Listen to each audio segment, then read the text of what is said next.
본 방송에서 제공하는 투자 정보는 투자 판단에 대한 조언입니다. 방송에서 제공하는 주식의 가치, 가격 상승 및 가격 하락에 대해서는 방송사에서 보장하지 않습니다.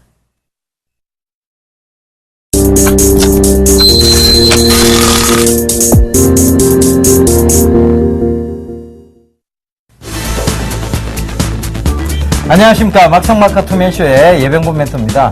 정지현 멘토입니다. 예, 요새 미세먼지 때문에 바깥 외출이 좀 힘들다고 하는데요. 저는 평일날에 외출을 잘 하고 있지가 않습니다. 그렇기 때문에 별 영향은 없는 것 같은데요. 특히나 이제 노약자분들이나 아니면 자녀분들을 좀 두고 계신 분들은 상당히 좀 외출하기가 힘들지 않을까 그런 좀 생각을 하거든요. 건강 때문에. 예, 그래도 외출 잘 하시잖아요. 잘 안 합니다. 자녀분들하고 많이 어디 캠핑 다니신다고 제가 들었는데. 네, 주말에는 다니고 있는데 항상 제가 나갈 때는 깨끗하죠. 예. 네. 저는 이 정지현 멘토님께서는 이 그런 자녀분들하고 캠핑 다니는 것에 이제 신경을 쓰지만 저는 미세먼지 딱 그러면 이 마스크 업체 웰크론을 떠올리고 정말 주식 이 전문가로서의 이런 정도의 길을 가고 있는 것 같습니다. 그래서 오늘도 막상막하 투맨쇼 본격적으로 시작해 보도록 하겠습니다.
예, 방금 이제 간추린 기사를 보고 오셨는데요.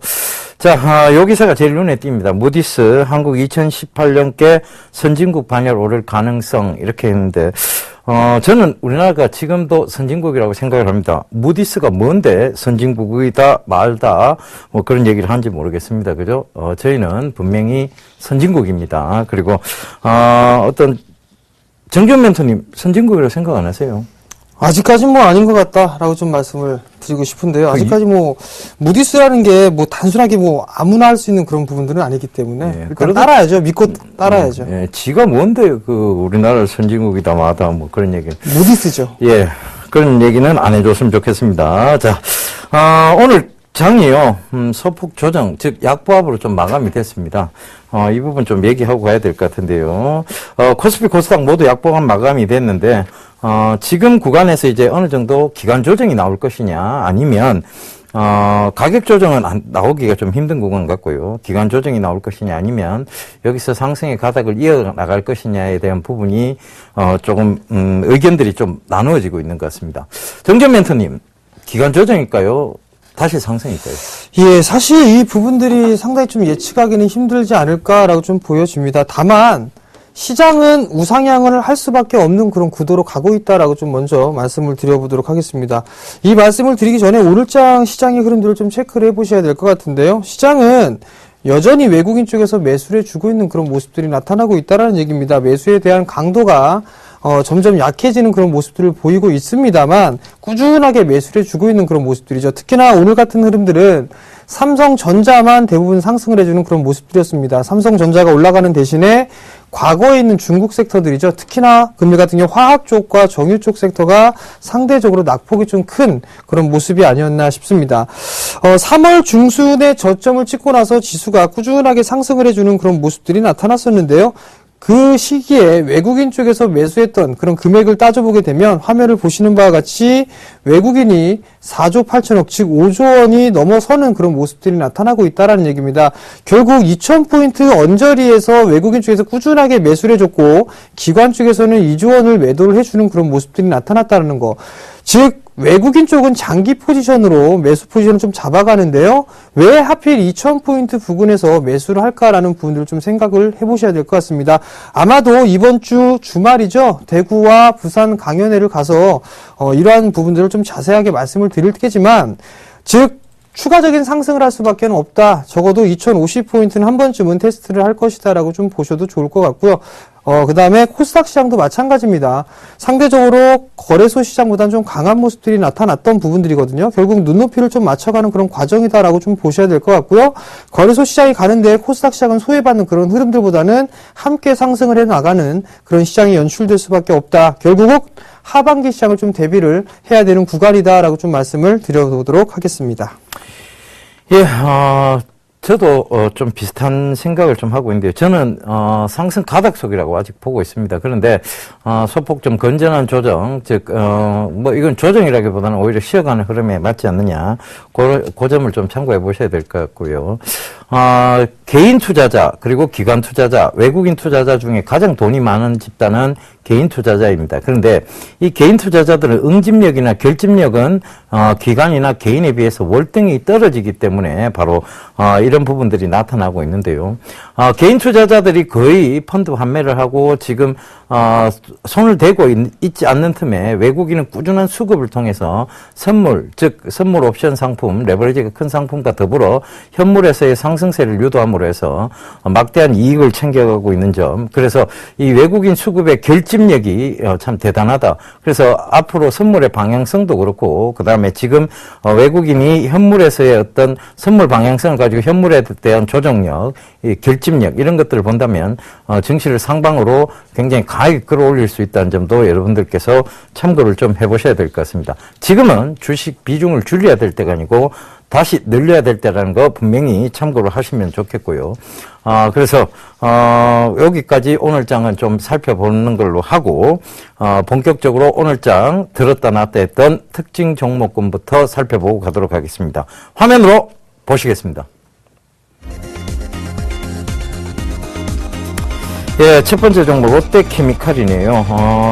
바로 얼마 전에 롯데케미칼이 좀 강하게 상승해서 이 막상막하 투맨쇼에서 특징 종목으로 잡았던 적이 있습니다. 그런데 그때도 분명히 말씀드렸습니다만 기술적 반등일 뿐이다라는 말씀을 드렸고 아직 화학주가 지금 살아 돌아오기까지는 좀 시간이 더 걸릴 것이다. 바로 3, 4분기, 4, 4분기 이후로 갈 것이다라는 것 좀 말씀을 좀 강하게 드렸는데요.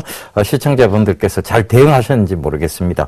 자, 롯데케미칼 지금 화학주 오늘 일제 약세를 좀 보였는데요. 이 부분에 대해서 정전 멘트는 좀 얘기 좀 해주시죠. 예, 금일 롯데케미칼이 4.4% 정도 밀려 내려오는 그런 모습들입니다. 단일 종목으로만 보게 되면 시장이 좀 상당히 안 좋았다라고 느껴지실 수가 있을 것 같은데요. 뭐 이유는 많이 팔기 때문에 빠질 수밖에 없다라고 좀 보셔야 될 것 같습니다. 2분기 때 실적이 좀 돌아서는 그런 모습들이 나타날 것이다라는 전망을 과거에는 좀 많이 했었죠. 근데 최근의 모습을 봤을 때는 이제는 다시 한번 2분기 때를 좀 확인을 해봐야 되지 않겠느냐라는 그런 우려감들이 함께 작용을 하고 있다라고 좀 보셔도 좋을 것 같습니다. 근데 여기서 한번 확인을 해봐야 될 부분들은 예전에 이제 처음으로 예병군 멘토께서 아마 말씀을 하셨을 겁니다. ELS의 낙인 부분들에 대한 부분들 상당히 좀 얘기를 많이 하셨는데요. 잠깐 화면을 보시게 된다라면 여전합니다. 5월 달에도 이 만기가 도래되는 이 ELS 상품들이 상당히 좀 많이 있습니다. 그러다 7월 달에 고점을 형성해주고 나서 서서히 좀 줄어드는 그런 모습들이 나타나고 있거든요. 아직까지 이 만기가 도래되는 ELS에 대한 규모는 여전히 좀 남아있다라고 좀 보셔도 좋을 것 같습니다. 근데 다음 화면을 좀 보시게 된다라면 어떤 부분들이 있냐면 원금에 대해서 비보장을 해주는 그 금액들, 상환 규모를 보시게 된다라면 7월 달에 상당히 많이 몰려있는 그런 모습들이 나타나고 있습니다. 결국엔 이러한 종목군들 같은 경우는 5월 달부터 시작해서 6월 달, 7월 달까지 만기에 대한 규모가 늘어나고 있는 그런 상황들이기 때문에 만기가 도래하는 그런 종목군들 같은 경우는 조금 유의해야 된다라고 좀 말씀을 드리고 싶거든요. 특히나 주가가 많이 밀려 내려오고 있는 그런 종목군들, 즉 역별에 진입해 있는 그런 종목군들 같은 경우는 좀 조심 있게 봐야 된다라고 좀 말씀을 드리고 싶은데요. 그러한 종목군들이 다음 화면에 보시면 나옵니다. 지금 이게 미상한 ELS의 기초자산 구간별 현황을 좀 보시게 된다면 금일 같은 경우 롯데케미칼이 상당히 좀 많이 밀려 내려왔죠. 아직까지 여기 313개가 남아있는 그런 상황들입니다. 기준가에 대해서 55%를 하회하는 그 개수가 약 한 130개가 넘는 그런 물량들이 남아있고요. 진한 부분들을 보시게 된다면 이게 아직까지 많이 남아있다라고 단순하게 좀 보셔도 좋을 것 같은데 이 부분들을 보게 된다면 정유 쪽 그리고 그 다음에 화학 쪽 섹터, 그 다음에 대표적으로 조선은 현대중공업이 있습니다. 이러한 종목군들이 여전히 아직까지 상환이 되고 있지 않는 그런 상황들이기 때문에 이들 종목군들은 한 번쯤은 예의주시해서 좀 봐야 된다라는 거 다시 한번 좀 말씀을 드려보도록 하겠고요. 아직까지는 역배열이 바닥에 나왔다라고 생각을 하는 것보다는 일단 이 부분들을 어느 정도 만기가 끝났느냐 이 부분들을 확인을 하면서 신규로 접근을 하시든가 대응을 하는 게 좋겠다라고 좀 말씀을 드리고 싶습니다. 예, 좋은 자료네요. 이런 자료들은 참 구하기 힘든데, 정말 자료 너무 잘 준비해 주신 것 같습니다. 우리 개인 투자자분들께서 꼭 좀 참고하실 자료니까, 이 방송이 끝나고 다시 보기도 있습니다. 다시 보기 때, 캡처를 하시거나 안 그러면 온라인 다시 보기 때 캡처를 좀 하셨으면 좋겠습니다. 이런 자료들은 굉장히 소중한 자료죠. 그죠? 자, 두 번째 특징 종목 살펴보고 가도록 하겠습니다. 예, 바로 리엄쿠첸입니다. 오늘 좀 폭발적인 반등이 좀 왔는데요. 바로 결집력과 응집력의 수급 승리라고 저는 좀 보여지는데 외국인 기관 쌍끌이 매수했습니다. 외국인 기관이 왜 이렇게 쌍끌이 매수하는 것일까요? 네, 좋아 보이니까 많이 샀겠죠. 예. 네, 단순하게 좀 보면 그런데 사실 리엄쿠첸 같은 경우는 재작년이었었죠. 재작년에도 관심 있게 좀 봤었습니다. 그때 한창 얘기가 나왔던 부분들이 어르신들에 대해 비유를 하게 되면 코끼리 밥솥이라는 그 얘기들 표현을 좀 많이 했었는데요. 대부분 다 저희가 뭐 70년대 어렸을 때죠. 태어나지도 않았을 때다라고 저는 생각을 하는데요. 예병고 멘토님께서는 그때 초등학생이지 않았습니까? 예, 저도 뭐 태어나지 않았을 시기였습니다. 예. 근데 그 부분들을 보게 되면 저희 부모님 세대는 뭐 일본에 출장을 가시거나 여행하실 때 항상 들고 왔던 분들이 코끼리 밥솥 하나씩 들고 왔다라고 얘기를 들었습니다. 저는 태어나기 전이기 때문에. 근데 부분들을 보게 되면 우리나라하고 과거에 이 일본하고 좀 유사한 그런 모습들을 보이고 있는데 중국 쪽에서 바로 그런 모습들이 나타나고 있다고 합니다. 밥솥의 이 인기가 상당히 크게 지금 불티나게 판매가 되고 있다라는 부분들, 이게 첫 번째 좀 포인트로 보실 수가 있을 것 같고요. 신규적으로 하고 있는 이 주방 가전 사업 부분들도 상당히 좀 인기를 끌고 있다라고 좀 보셔야 될 것 같습니다. 그러한 부분들 때문에 증권사 리포트가 좀 많이 나오고 있는 그런 상황들인데 목표가를 뭐 15,000원까지도 보고 있다라는 그런 리포트들이 나오고 있는 그런 상황들입니다. 결국 대부분 큰 폭의 성장을 했던 그런 종목군들 같은 경우는 중국 시장과 좀 연계가 있는 그런 사항들이기 때문에 여전히 중국 시장은 무시하지 못하는 그런 시장이 아닌가라고 좀 판단을 하고 싶고요. 이러한 종목군들 여전히 좀 많이 있다라는 것도 한 번쯤은 말씀을 좀 드리고 싶습니다. 예, 바로 외국인 기관이 계속 쌍끌이 매수를 했다. 그런데 이 리엄쿠첸 같은 경우에는요, 사업 영역을 조금, 해외 글로벌 시장 쪽으로 좀 확대를 해 나가고 있습니다. 일본이, 지금 정전 멘토님께서 좋은 부분 지적해 주셨는데, 일본이 코끼리 밥솥이죠.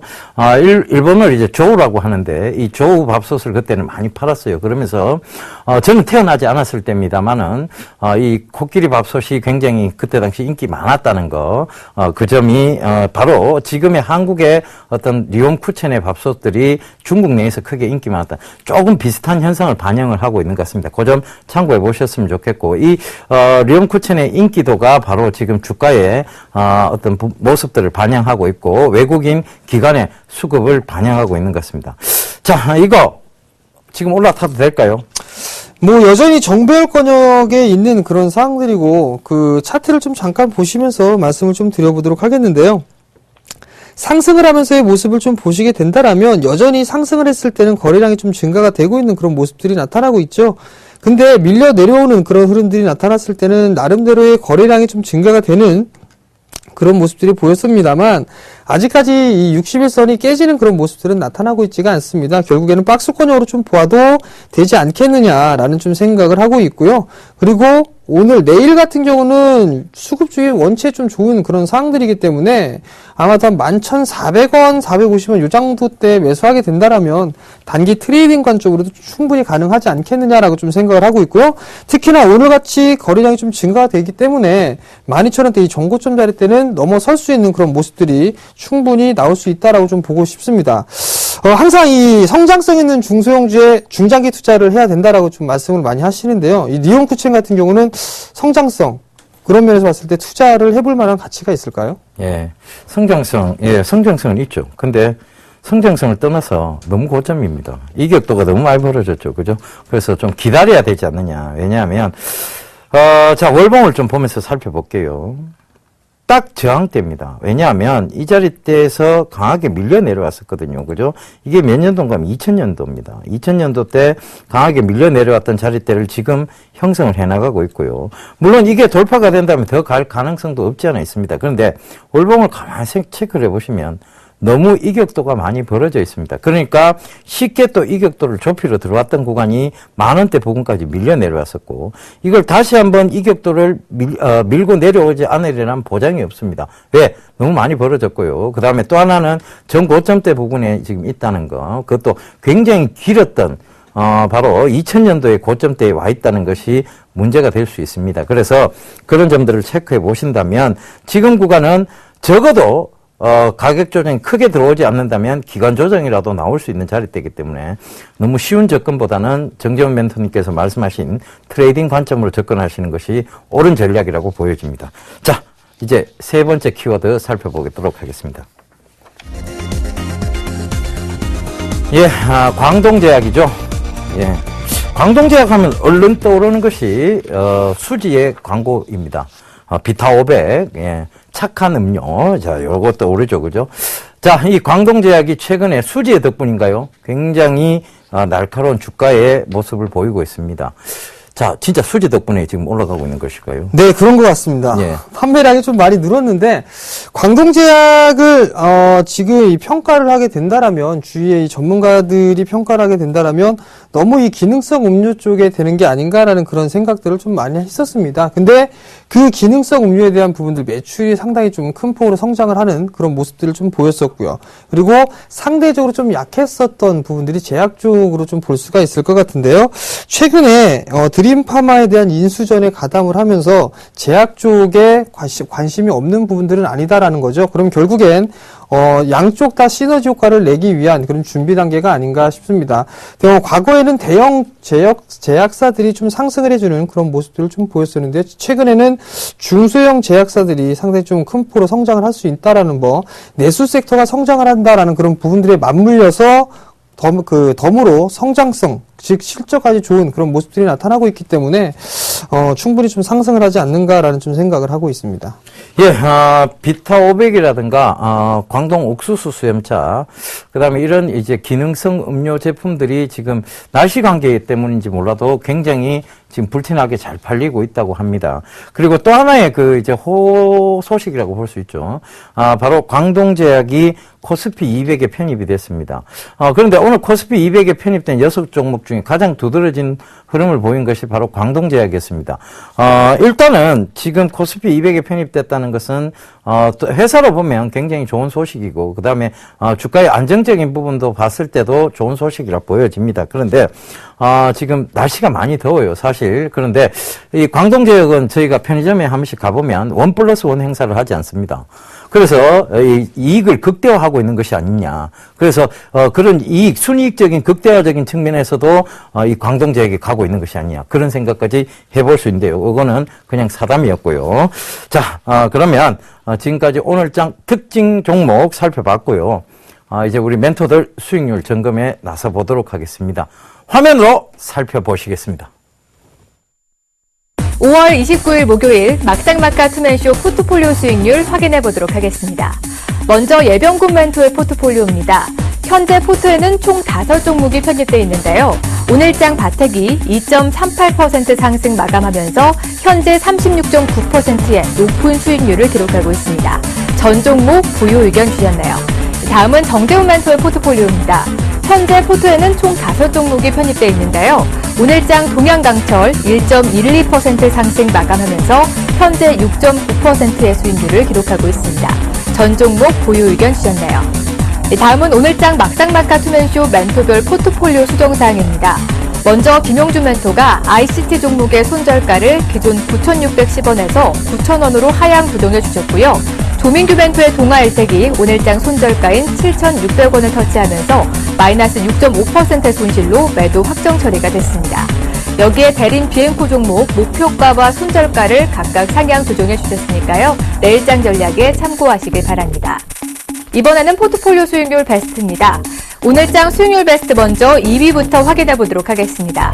조민규 멘토의 유니테스트가 21.2%로 2위를 차지했고요. 3위는 정동훈 멘토의 엑세스바이오가 17.2%를 기록하며 새롭게 순위권에 등극했습니다. 오세규 멘토의 쌍용 머트리얼은 오늘장 17%를 기록하며 한 단계 하락한 4위를 기록했고요. 5위는 김용준 멘토의 실리콘웍스가 15.5%를 기록하며 새롭게 순위권에 올라와 있는 모습입니다. 그렇다면 오늘장 막상막하 투맨쇼 수익률 베스트 1위는 과연 누가 차지했을까요? 예병군 멘토의 바텍이 36.9%를 기록하며 1위 자리를 꼿꼿이 지켜내고 있습니다. 이번에는 누적 수익률 베스트입니다. 1위는 정재훈 멘토가 차지했습니다. 누적 수익률 109.6%를 기록했고요. 조민규 멘토가 68.4%로 2위를, 정동훈 멘토가 43.9%로 3위를 기록하고 있네요. 마지막으로 막상막하 투맨쇼 명예의 전당입니다. 정재훈 멘토의 사마 네트워크스가 84.1%로 금메달을 획득한 모습입니다. 여러분들의 수익률을 책임지고 있는 막상막하 투맨쇼. 과연 내일장 포트폴리오 순위에는 어떤 변동률이 생길지 멘토들의 내일장 수익률도 기대해 주시기 바랍니다.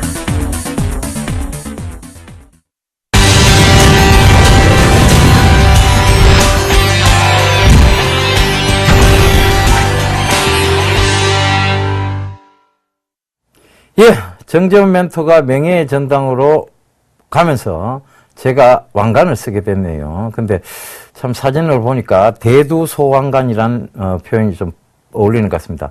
머리는 큰데 왕관이 되게 작네요. 자, 일단 지난 종목들 AS 하면서 시작하도록 하겠습니다. 바텍인데요. 지금 왕관을 쓰고 있는, 그 소왕관을 쓰고 있는 바텍이라는 종목입니다. 일단은 바텍은 지금도 꾸준하게 오늘 외인 기관 수급 상끌이 매수 들어왔습니다. 그래서 이 바텍은 지금도 계속 좋은 모습을 보이고 있는데 이 바텍에 대한 부분은 분명한 실적 개선, 그리고 앞으로의 어떤 성장성에 대한 부분이 부각이 됐습니다. 파노라마 엑스레이라는 것이요. 여러분, 치과뿐만 아니라, 그 다음에, 지금 성형외과에서도 쓰이고 있고, 널리 지금 보급이 되고 있다는 점도 참고를 해보셔야 될 것 같습니다. 그 다음에, 사조 시푸드가 수익 좀 구간에 있다가 지금 오늘 밀리면서, 손실 구간으로 갔는데요. 여전히, 횟감용 참치, 이 부분에 대해서 성장성이 있고, 그 다음에 수급적인, 그래서, 지금 실적적인 측면으로 이어지면서 성장성이 부각될 거라는 것에 대한 확신을 가지고 있습니다. 그 점 참고해 보시면 되겠고요. NI스틸이 편입 이후에 지금 계속 꾸준히 좋은 모습을 보이고 있습니다. NI스틸, 여전히 좀 지속적으로 관심 가져도 좋으실 것 같습니다. 그 다음에 MDS테크가 의외로 지금 많이 흔들거려요. 그런데 거래량을 많이 수반해 가면서 흔들거리는 것이 아니기 때문에 그 점도 참고해 보셨으면 좋겠고요. 동성제약, 지금 화요일이죠. 바로 편입을 했었는데 지금 소폭 하락 구간에 와 있습니다. 동성제약은 증모제, 연모제에 대한 성장성이 있다라고 분명히 얘기를 드렸으니까요. 그 부분도 참고를 해보셨으면 좋겠습니다. 자, 지난 종목들에서는 여기까지 좀 마감을 하고요. 이제 저를 더욱더 좀 빛내줄 종목, 오늘 히든카드 특 키워드부터 보고 가도록 하겠습니다. 예, 첫 번째 키워드입니다. 정밀화학적입니다. 두 번째 키워드 발모제 아닙니다. 발포제입니다. 세 번째 키워드 하이드라진입니다. 예, 좀 어렵죠, 그죠? 정밀화학이다, 발포제다, 하이드라진이다. 자, 이 회사는 정밀화학 전문 업체입니다. 그런데 이 정밀화학 전문 업체는 뭐냐면 이 회사의 제품을 먼저 살펴봐요. 이게 왜 정밀화학인지가 이 제품을 보면 나옵니다. 첫 번째, 발포제인데요. 이 발포제는, 지금 널리, 좀 쓰이고 있습니다. 그다음 포장재라든가, 그 다음에 자동차 내장재라든가 이런 부분에서 많이 쓰이고 있는데요. 차량 경량화하고도 뗄래야 뗄 수가 없는 발포제의 성질을 가지고 있고, 발포제라는 것이 어떤 거면 고무나 플라스틱류에 들어가는 것입니다. 그래서, 그런 부분들을 참고해 보셔야 되겠는데요. 자, 제가 준비한 PPT를 보면서 조금 설명을 드릴게요. 자, 발포제 부분인데, 이 발포제 포장재죠. 그죠? 그 다음에 벽지라든가 이런 부분에서도 널리 쓰이고 있고, 흡음재 이런 쪽에서도 쓰이고 있다는 점 참고를 해 보셔야 될 것 같습니다. 지금 은박지로 보이는 이 부분이 포장재에서 많이 쓰이는 부분인데요. 여러분들, 뭐 어떤 요새 온라인 판매 비중이 확대되면서 포장을 좀 강하게 해야 되는 물건들이 많이 생겼습니다. 그래서 그런 부분들도 동사의 어떤 수혜가 되지 않느냐, 그 부분 보셔야 될 것 같고요. 그 다음 하이드라진인데요. 이 하이드라진은 혈압약이라든가, 그 다음에 당뇨약이 아니네요. 죄송합니다. 혈압약이라든가 결핵 이런 부분에 꼭 쓰이는 제약 쪽의 제품입니다. 그런데 그러니까 이제 제약 쪽에 들어가는 그런 제품이라고 보시면 되겠죠. 이 하이드라진은 바이엘 등 세계적인 선진 기업에서만 보유한 고부가 가치 제품입니다. 이 고부가 가치 제품을 바로 이 회사가 지금 중국을 통해서 생산을 하고 있다는 부분입니다. 그래서 제가 오늘 들고 온 히든카드는요. 예. 바로 금양입니다. 부산 사상구에 위치한 회사이고요. 금양 회사는 겉으로 보면 좀 초라합니다.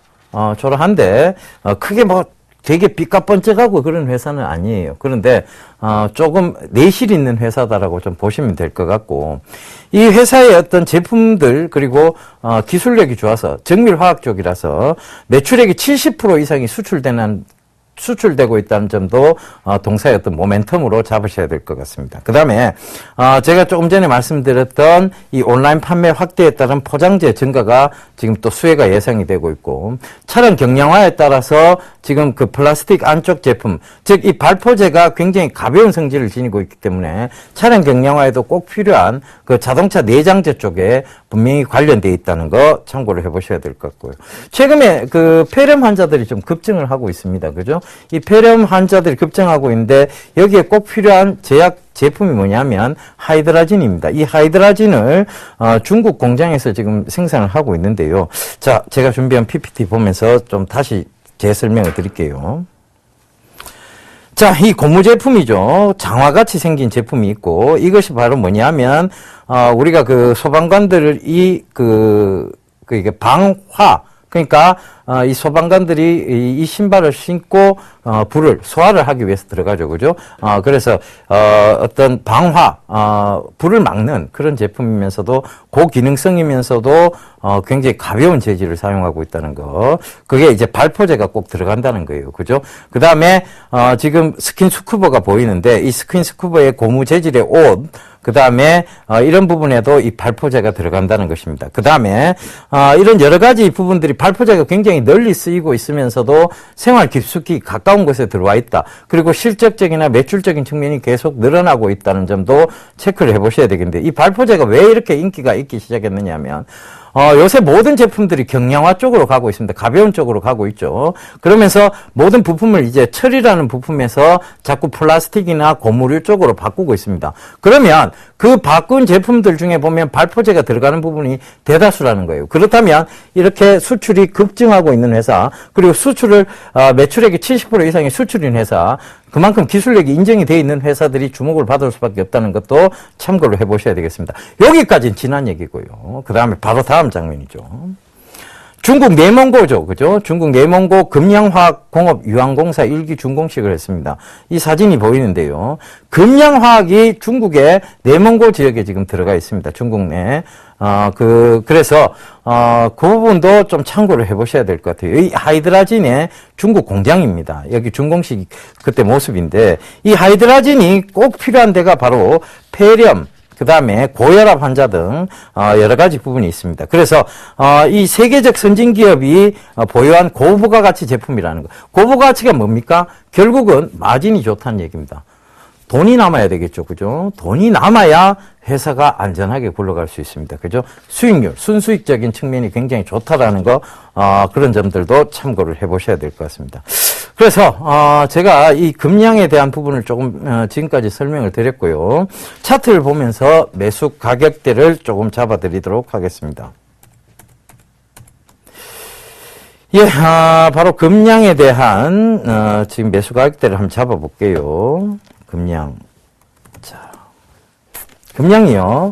지금 일봉상으로 보면 굉장히 주가가 날카롭게 지금 서 있습니다. 그런데 이 금량이 지금 저희가 봤을 때는 지금 차트상으로 봐도 이제 예각적인 측면이 강하죠. 그런데 요걸 한번 체크를 해봐야 될 것 같아요. 예각에 보면 전 고점대에서는 밀리지 않겠느냐라고 생각을 할 수 있겠습니다만 지금의 거래량이나 여러 가지 측면을 살펴본다면 금량 지금도 충분히 매력적인 구간이고 주봉으로 살펴봐도 지금 거래량 없이 계속해서 오르고 있습니다. 손바뀜이 일어난 건 아니에요. 그죠? 그러면서 계속 지속적 우상향 패턴을 만들어 나가고 있는데요. 이 우상향 패턴이 완만하게 나오다가 이제 급격하게 각도를 꺾고 올라갈 시점이 대강 보입니다. 그죠? 완만하게 지금 우상향을 하고 있죠. 그런데 이제 각도를 크게 꺾고 올라갈 시점이 지금 도래했다는 것도 참고를 해보셔야 될 것 같습니다. 거래량은 줄었지만 오히려 주가는 상승을 하고 있다는 점도, 자, 이게 제가 호구 패턴이라고 해서 호랑이 입이라고 얘기를 드렸죠. 그죠? 호구 패턴. 자, 여기서 물량 털어내면 호구가 된다는 얘기도 드렸습니다. 그죠? 그래서 지금 가격대에서 약간 조정이 들어온 1,300원대 가격대를 매수가로 잡고요. 목표가는 크게 의미는 없습니다. 그런데 일단은 1,590원대까지 목표가를 한번 잡아볼게요. 1,590원대까지 목표가 잡고 손절가는 역시 좀 타이트하게 가겠습니다. 1,220원대를 잡아드릴 테니까요. 요 점 참고하시면서 대응하시면 되겠습니다. 성장성이 있습니다. 그리고 앞으로 이 금량에 대한 수출적인 측면, 실적적인 측면이 분명히 밸류에이션으로 부각되리라 저는 확신을 하고 있습니다. 그래서 여러분들도 동사를 좀 주목해 보시길 당부드리면서 지금까지 예병군의 히든카드 금양이었습니다.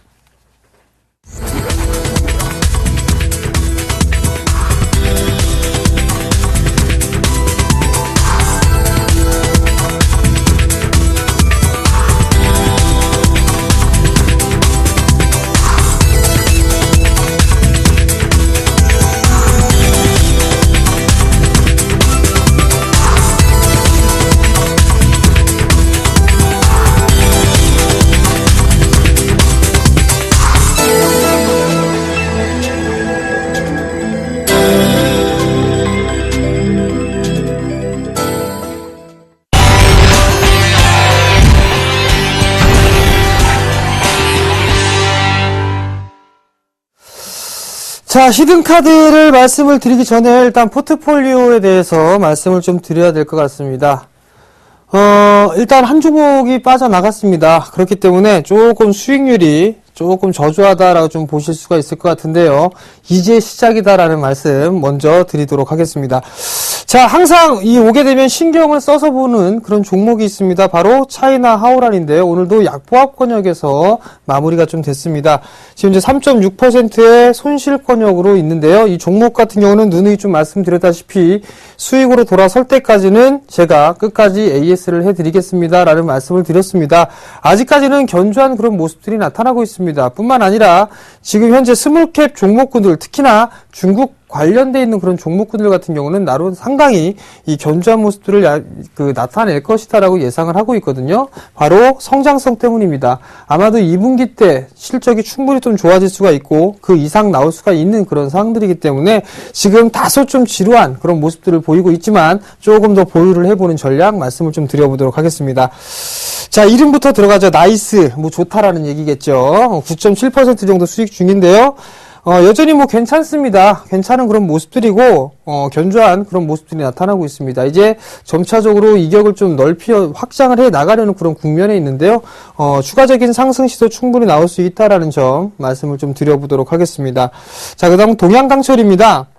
동양강철이 조금 변동성이 있습니다. 장중의 흐름들을 좀 보면, 조금 약간 올라갔다가 갑자기 좀 밀려내려는 그런 모습들, 즉 변동성이 좀 크기 때문에 대응을 하기가 조금 까다로운 그런 종목이 아닌가라고 좀 판단이 드는데요.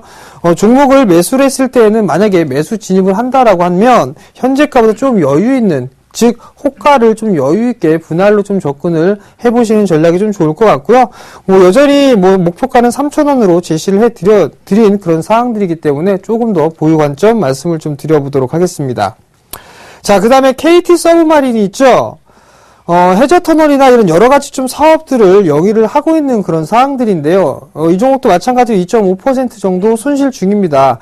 근데 아직까지 61선에 대한 부분들을 지지를 해주지 않을까라고 좀 생각을 하고 있는데, 여기서 좀 봐야 될 부분들은 신용에 대한 부분이 조금 높다라는 부분들이 좀 단점입니다. 그렇지만 여전히 수급적인 부분들, 대량의 매도가 나오거나 그런 부분들은 없는 상황들이거든요. 그렇기 때문에 이 종목도 마찬가지로 조금 더 보는 그런 전략이 좀 좋겠다라고 말씀을 드려보도록 하겠고요.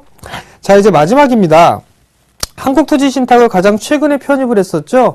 이 한국토지신탁 같은 경우를 보게 된다면 10년 만에 배당을 좀 실시를 했죠. 아마도 작년에 사상 최고의 실적을 좀 기록을 했었는데요. 올해도 사상 최고의 실적을 이어가지 않겠느냐라고 좀 판단을 하고 있습니다. 수급 또한 상당히 좀 괜찮은 그런 모습들이고 신고가의 흐름들을 유지를 해 나가고 있는 그런 상황들이지만 추가적인 상승은 충분히 가능하다라고 좀 말씀을 드려보도록 하겠습니다.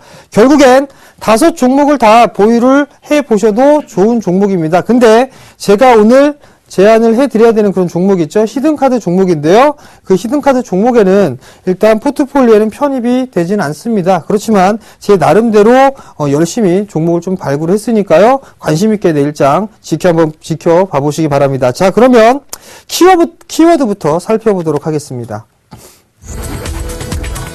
자, 첫 번째 키워드는요. 1입니다. 두 번째는요.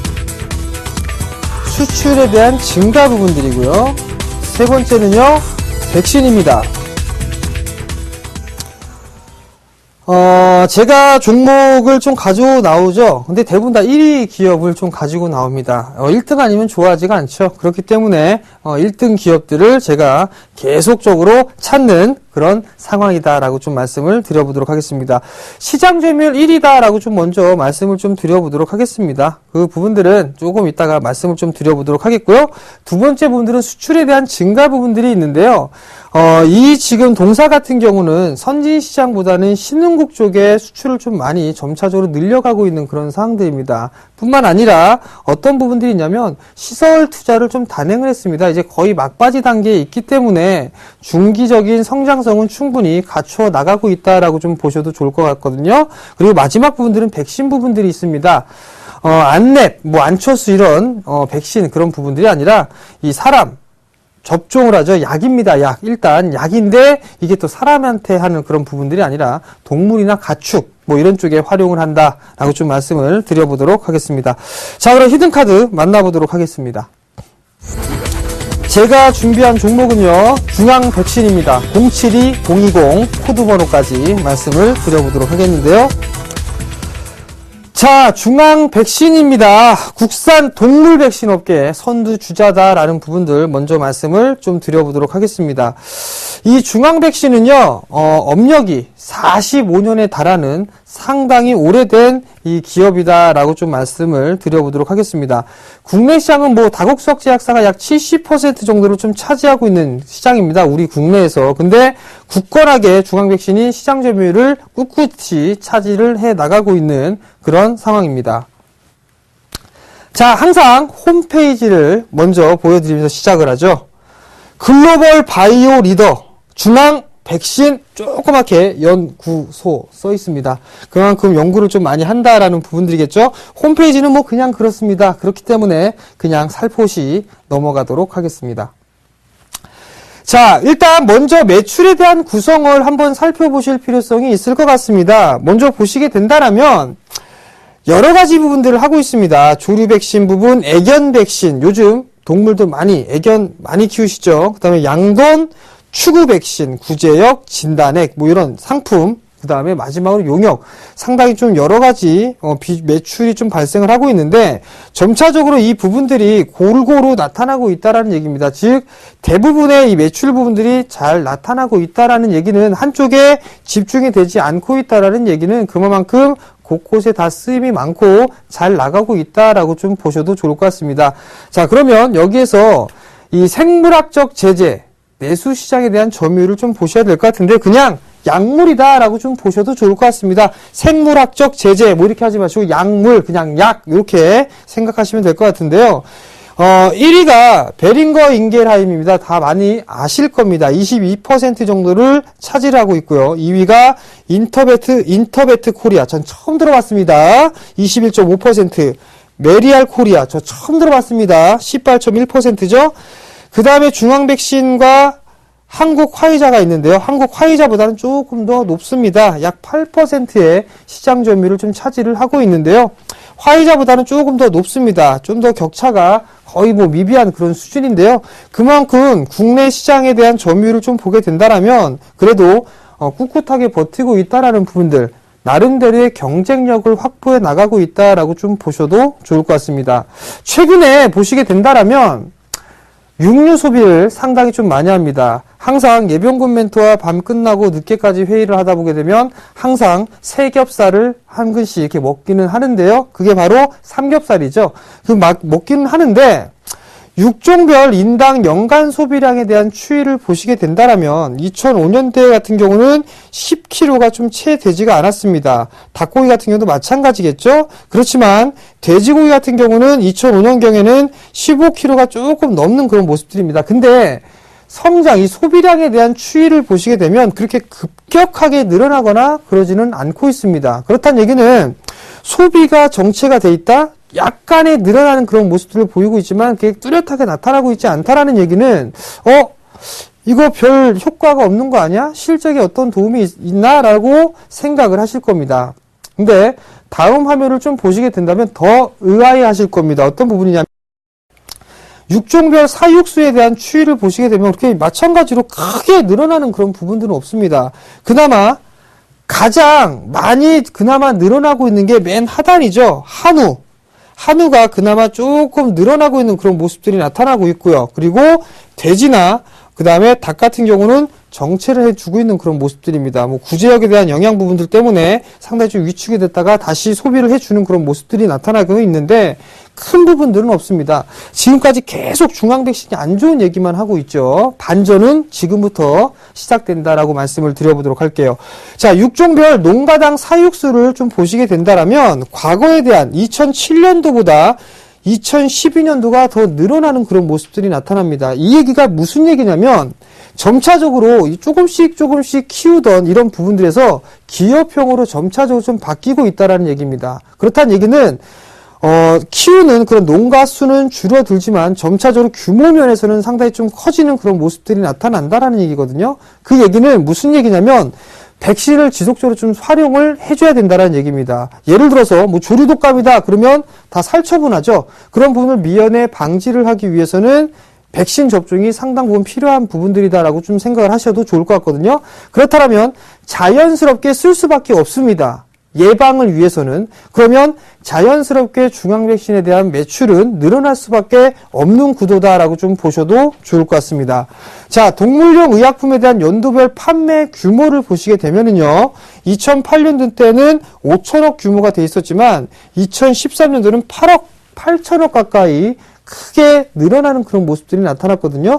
그 부분들을 꾸준하게 증가가 되고 있는 부분들, 시장이 점차적으로 좀 커지고 있다라고 좀 보셔도 좋을 것 같은데, 이만큼 성장을 해 나갈 수 있다라고 좀 보셔도 좋을 것 같습니다.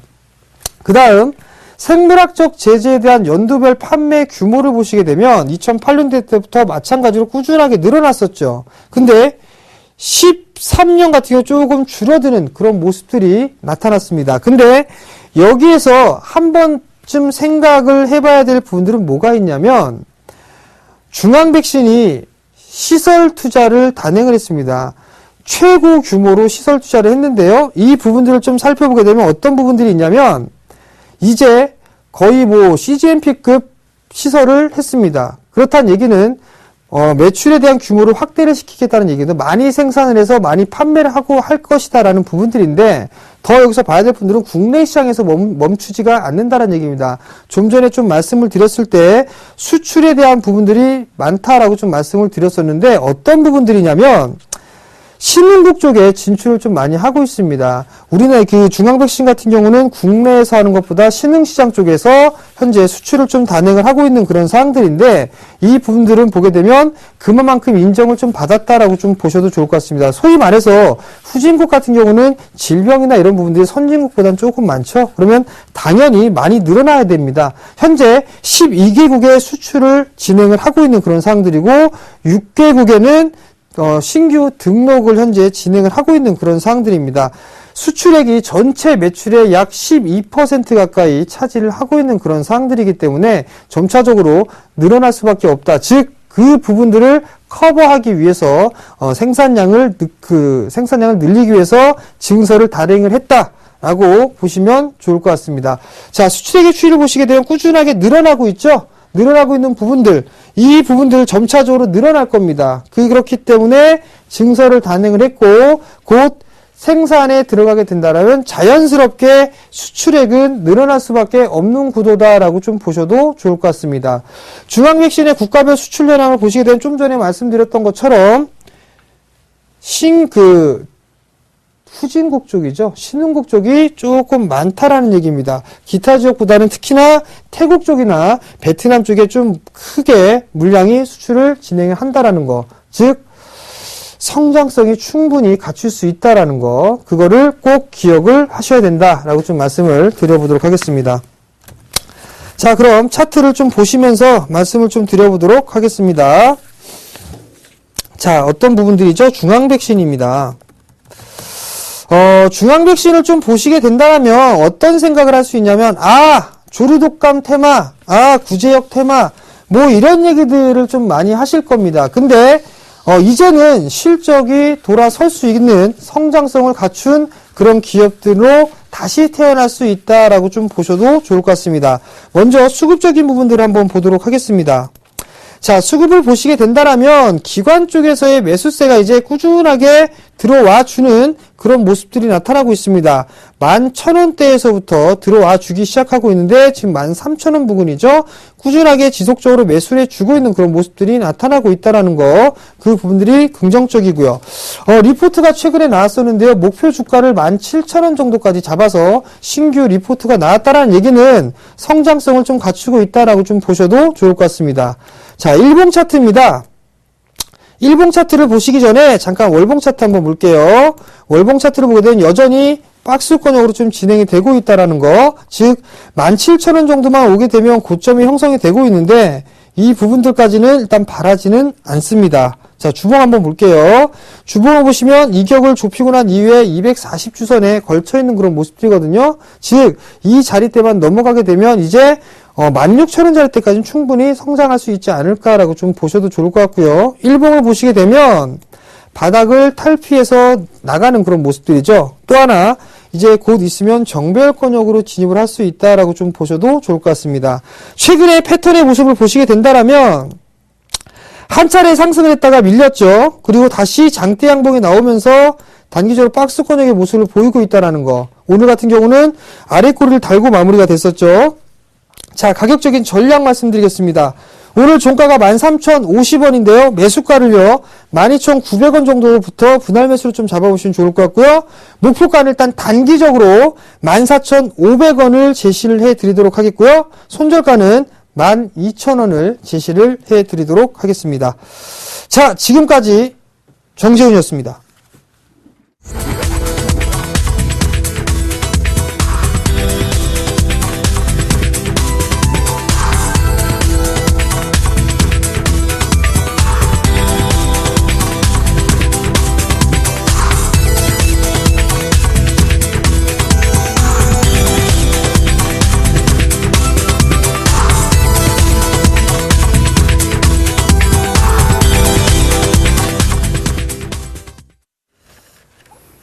예, 5월장 이제 하루 남았습니다. 그죠?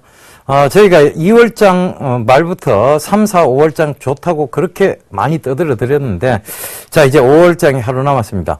앞으로 펼쳐질 6, 7월장 어떨까요? 정전 멘토님. 좀 좋을 것으로 예상을 하고 있고요. 연말로 진행될수록 상당히 좀 좋을 것 같으니까 조금 여유를 가지셨으면 좋겠습니다. 예, 6, 7월장에서 이 정전 멘토님이 좋을 거라고 얘기를 하셨는데, 그 좋을 거에 대한 부분들, 그리고 아까 조금 전에 보여드렸던, 오늘 방송에서 보여드렸던 이런 중요한 자료들을 강연회에서 여러분들께 꼭 공개하고자 합니다. 그러니까 강연회 많이 참석해 주시고요. 저희가 대구, 부산 무료 강연회죠.